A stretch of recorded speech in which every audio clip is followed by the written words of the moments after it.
When the San Francisco 49ers signed Jauan Jennings to a 2-year, $15.4 million deal the other day, I easily, off the dome, came up with 7 big reasons why we should care and be hyped about this signing. Since signing day, things surrounding 3rd and Jauan have continued to just get better. In today's video, I have 5 more new reasons to share with you about why this deal was a brilliant one. If you're new here, I'm Nate, and we are talking the San Francisco 49ers. Always, comment section, community posts, videos, you name it. We're doing it here, and we're talking 49ers every day on this channel. Make sure you subscribe if that's what you're looking for. Well, first point, and actually, George Kittle is giving me 3 of those 5 points, but one of the things that George Kittle had to say at a press conference recently had me really hyped. You should check it out.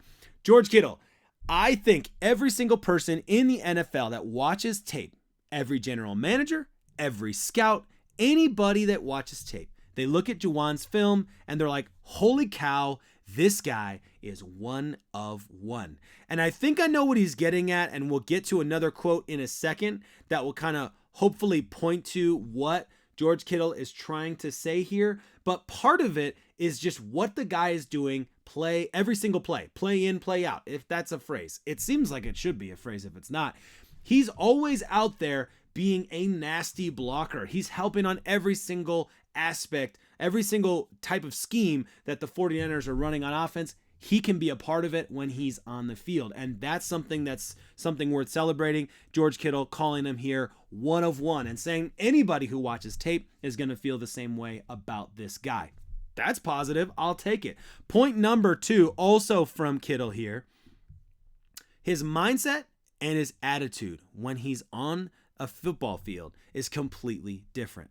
He goes to that dark place that Coach Shanahan would talk about with Pierre Garçon.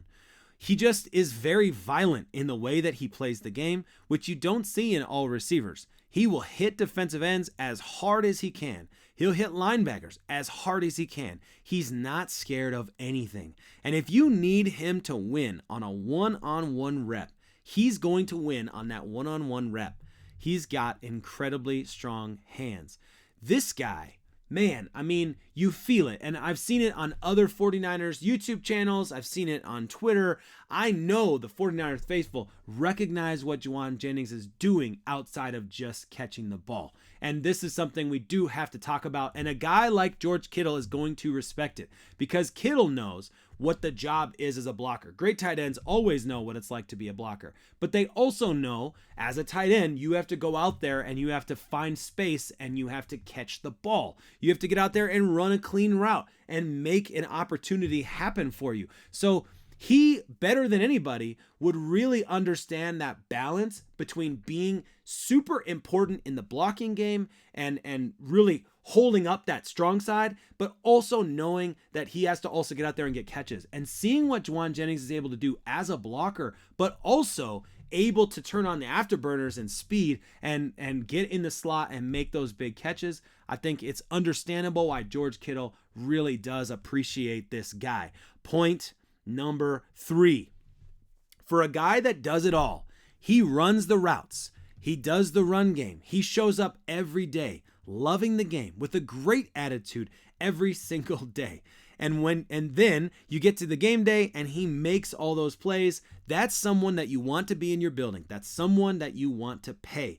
That's someone you want to reward because he's just going to keep bringing that every single day, and he's just going to raise the standard of everybody around him. So when you have a guy like that does everything, it's great for us. I love this point from George Kittle because it emphasizes something that we've talked about many times on this channel, and folks, 49ers faithful will all appreciate it, but how many times do you hear something about a culture player? I did quotes to myself there. Culture player on this team, and it's a different guy every time they talk about it. He's just another guy that brings the culture with him and that helps build that culture with the team. His encouragement on the sidelines. I mean, this guy is just a brilliant personality to have on your team. So to be out there and be a dog on the field, but also be encouraging and building up and, creating those effort moments. I love those kinds of plays. I love those kinds of situations and moments. So I love this again from George Kittle. Before I get to point number 4, I want to give you the question of the day. Assuming we signed Brandon Ayuk, is this offense better, the same, or somehow in your mind worse going into the next season? Better, the same, or worse? Let me know in the comments, because in my mind, we don't have a whole lot of new blood on this team, right? But Forster makes me think that it's an improved offensive line this season. So although the offensive line doesn't have a whole bunch of new blood outside of Dominic Pooney, right, and a couple free agents, I think that we are actually seeing an improved offensive line this season. At least that's where my confidence is coming from in Forster's comments recently. And Purdy with a full offseason, man, that's going to be good. You then sign up Jennings and lock him in with confidence. You have rookies in Pearsall and Cowing that you imagine at least one of them are going to be getting some snaps this season, and both of them are impressing in OTAs. Granted, impressing in OTAs is just impressing in OTAs. We're not going to try and make that out to be something it's not. When he's doing it during training camp, maybe we'll feel differently about it. But everything I'm hearing about Ricky Pearsall and Jacob Cowing is all super positive. So in my mind, I'm going to say better. Again, what am I doing? What's up with the quotes today? What's wrong with me? Better for sure in my mind. So let me know. What do you think? Better, the same, or worse? I know a lot of 49ers fans are saying the same, that we're going to be kind of similar. And I would just say, man, if we are the same, I'll take the same, because last year I still think we were like top offense in the league most days. And I think some of the stats are not helped by the fact that teams like Miami Dolphins have big wins, insane 50-point, wins over teams like the Broncos last season. So, I think our offense is as good, if not better, than anybody else in the NFL. Obviously, I'm biased. Point number 4. He's a shadow player, and obviously he's not a shadow player when it comes to the blocking, but in the receiving portion of his game, he is a shadow player, and he can't be a shadow player if you don't have big weapons everywhere else in the offense. I talked a little bit about this in the last video, but the guy is just slippery out of nowhere. He's in space, and he's getting first downs. I got a quote here from Kyle Posey that talks about this. Let me pull it up. Good things happened to the 49ers when the ball found Jennings last year, including the postseason. 20 of his 29 receptions resulted in a first down. That's a pretty incredible stat. As Kittle alluded to above, Jennings will make his presence felt regardless of if he's being targeted. That's the sign of a team player. 3rd and Jauan, getting that shout out again. All right, final point number 5, and then I have another thing here I want to say here, but let's get to point number 5. I forgot to add this in my last video, but this is a great move for Brock Purdy. The two of them formed a deep connection in key moments when it mattered. Sometimes in the regular season, obviously in the postseason, in the Super Bowl. And if there's anything that you love in a star quarterback, it's not just having as many targets as you can, but having as many targets that you can find rhythm with. That's where it's really impressive. The rhythm that Purdy is able to have with Jennings when he's only getting, like a couple dozen looks I guess 3 dozen maybe, whatever.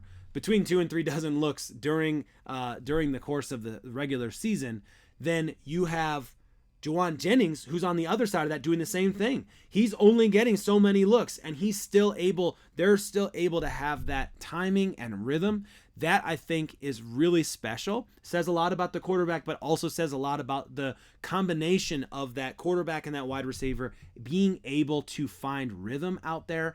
And with how many threats this 49ers offense has, with how many other guys are getting the ball in the air from Brock Purdy, and thinking like Juszczyk and other guys out there that are getting the ball thrown to them from time to time. There are a lot of different guys that Brock Purdy has to have that timing and rhythm with. I think it's just really special when an offense plays with this kind of efficiency. 49ers fans can forget sometimes, I think, in Kyle Shanahan's offense, how much skill is still required by the quarterback to actually make this stuff happen. And he makes offenses better. But it doesn't mean that those players don't still have to figure it out and pull it off on the field. So I'm a big fan of this move. I'm more and more of a fan every single day of this move. They locked him in on this deal because they believe in what he can do on this football team. So I absolutely love it. Final thoughts here. Just Brandon Ayuk, of course, still waiting on that deal to get done. There's a ton of development in the wide receiver market over the last chunk of time. Jalen Waddle most recently. And I think that they'll get a deal done with Brandon Ayuk, probably to the tune right now, at least, if it happens soon, around $28 million per year. And that somewhere in that range is my guess. And that's only going to be good news for Jauan Jennings, as he will continue to be that dangerous wide receiver 3 slot player that will be impossible to defend against because there are just too many massive targets that you have to scheme for. When you have CMC, Brandon Ayuk, and Debo on the field, in addition to Jauan Jennings, like, what are you as a defense going to do to try and prevent something from happening? I mean, it's just so awesome. I love this. If you're a quarterback, would you really want to play for any other team right now? I know a lot of folks in the comments have been talking about, would love to have Patrick Mahomes. If it were between Purdy or Mahomes, I'd take Mahomes. I get that for sure. I understand some of the things that he offers you, and I think Kyle Shanahan's an amazing offensive mind, could do a lot with a guy like Patrick Mahomes and his skill set, all that stuff. I also understand what people are saying when there's, folks talking about like Kansas City Chiefs are the only ones out there playing chess. Everybody else is playing checkers. That's cool. I respect your opinion on that. I just disagree with it. I think that this offense over the whole of the last season outperformed Kansas City's offense pretty substantially, especially in certain moments last season.